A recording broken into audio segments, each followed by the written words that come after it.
ধৰ্ষণ কাণ্ডক লৈ উত্তাল চিৰাং জিলা দোষীক কঠোৰৰ পৰা কঠোৰতম শাস্তিৰ দাবী দল সংগঠনৰ দোষীক ঘটনাৰ ৪-৫ ঘণ্টাৰ ভিতৰত গ্ৰেপ্তাৰ কৰাৰ বাবে ধন্যবাদ আৰক্ষীক মুখ্যমন্ত্ৰী আৰু অসম আৰক্ষীয়ে সঞ্চালক প্ৰধানলৈ স্মাৰক প্ৰদান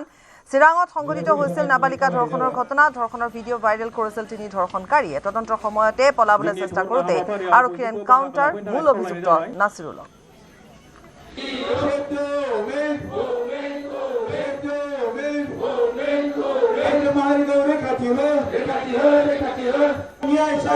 মৰ্মান্তিক আৰু লজ্জাজনক যি ঘটনা যোৱা ২০ জুলাইত যেহেতু সংঘটি হৈ গ'ল তিনিজন দুষ্কৃতিকাৰীসকলে আমাৰ এই অঞ্চলত খিলঞ্জীয়া আৰু ট্ৰাইবেল যি এজন নাবালিকা ছোৱালী যিজন ছোৱালীয়ে ক্লাছ 10 পঢ়ি আছে মাইনৰ